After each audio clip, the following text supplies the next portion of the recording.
Hello guys, welcome to my new video. আশা করছি তোমরা ভালো আছো, আমিও খুব ভালো আছি। তো এই ভিডিওটা দুদিন আগে এডিট করতে আমার একটু দেরি হয়ে গেছে। তো আজকে সকাল সকাল উঠে একটু ঘুরতে যাব। তো তোমাদের গেস করতে হবে আমি কোথায় যাচ্ছি। তো ভিডিওটা স্কিপ না করে দেখতে থাকো। তো রেডি হয়ে এসে পড়েছি, মানে স্নান টান করে রেডি হয়ে এসে পড়েছি। তো রিয়া এসে পড়েছিল আমাদের বাড়িতে। তা ও সাইকেল ঠিক করবে, সেজন্য আমরা কালীবাড়িতে এসেছিলাম। এটা হচ্ছে নিউ বাস স্ট্যান্ড। তো ওইখান থেকে সব রকমের বাস পেয়ে যাবে, স্টেট থেকে শুরু করে পাবলিক সব। তো তারপরে এই যে কবিতাদের বাড়িতে এসে কবিতা দেখি রেডি হয়নি। তারপরে এই যে এখানে রিয়া বসেছিল। আর এই তো এটা হলো কবিতার ভাস্তা বাবান। তারপর ওদের বাড়ি থেকে ও রেডি হয়ে বেরিয়ে এসে আরেকটা বান্ধবী বাড়িতে আসলাম, যাদের বাড়িতে আসার কথা ছিল। এটা হচ্ছে সুপর্ণা। তো ওদের বাড়িতে আসলাম। কিসের জন্য এসেছি ভিডিওটা দেখতে থাকো, তাহলেই বুঝতে পারবে। তো আজকে তাপমাত্রা মনে হয় 38 ছিল, জানি না আমি, সামথিং ওরকমই ছিল। তো বাড়িতে প্রচণ্ড গরম ছিল, সেজন্য ওদের বাগানে এসেছিলাম। বাগানে যাচ্ছিলাম কারণ প্রচণ্ড গরম। তো এখানে এসে আমি অবাক হয়ে গেলাম, কারণ কবিতাকে ঝাড়ু দিতে আমি ফার্স্ট দেখছি, কারণ ওকে আমি কোনো দিন দেখিনি কাজ করতে। তো ওরা বলছিল যে কাজ করে। যাই হোক, এই যে এটা হচ্ছে সুপর্ণাদের নটকন গাছ। তো তোমাদের সাথে আমি ভিডিওটা শেয়ার করব, কারণ সামনেই রথযাত্রা আসছে তখন, ঠিক আছে। এখন দেখো ওদের এরকম 4-5টা গাছ আছে, নটকন গাছ।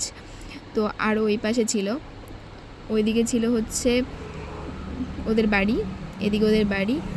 তো আমি এখন যাচ্ছি হচ্ছে ওদের লেবু বাগানে, কারণ শরবত খাবো, সেজন্য লেবু ছিঁড়তে যাচ্ছিলাম। ওদের বললাম, ওরা আসবে না। তো আমি ওদের কাছ থেকে লেবুটা ছিঁড়ি, কারণ ওদের এইখানে এত মানে লেবু বলার মতো। আমি ভেবেছিলাম বাড়িতে নিয়ে আসবো, কিন্তু বাড়িতে নিয়ে আসার মতো সময় ছিল না, আর ওয়েদার খারাপ ছিল। তো তাড়াতাড়ি বাড়িতে এসে পড়েছি। তো দেখো আমি লেবু নিয়ে এসে পড়েছি। এখন আমি শরবতটা বানাতে দিয়েছিলাম, শরবত বানানো হয়ে গেছে, খাওয়া দাওয়া কমপ্লিট। যার জন্য আজকে আসা, আমরা আম ছানা খেতে এসেছিলাম, কারণ ওদের বাড়িতে প্রচণ্ড গাছ আছে, অনেক গাছ। আর আমাদের বাড়ি এখানে আম গাছই নেই, যাওয়া আছে অতটা ইসে না। তো এই তো দেখো লবণ লঙ্কা কাসন্দ দিয়ে মেখে এখন আমরা খাচ্ছি। তো এই যে রিয়া খাচ্ছে, ওই পাশে ছিল সুপর্ণা, আর এই পাশে কবিতা ছিল। আমি খাচ্ছি কারণ প্রচণ্ড ঝাল দিয়েছিল। রিয়া ঝাল খেতে ভালোবাসে, আমি কবিতা সুপর্ণা ঝাল খাই না অতটা, তাই আমাদের প্রচণ্ড ঝাল লাগছিল, ওর ঠিকই আছিল। তো তারপরে খাওয়া দাওয়া করে এখন এসে পড়েছি ভাত খেতে, না কারণ ভাত না খেয়ে ও যেতে দেবে না। তারপরে এই যে ভাত খাওয়ার পরে এখন ফ্রেশ হবো, একটু রেস্ট নিলাম। রেস্ট নিয়ে তারপর বাড়িতে যাব, অনেক দেরি হয়ে গেছে, কারণ 12টার দিকে বেরিয়েছি। আস্তে আস্তে ওদের বাড়িতে 12:30টাই বেজে গেছে।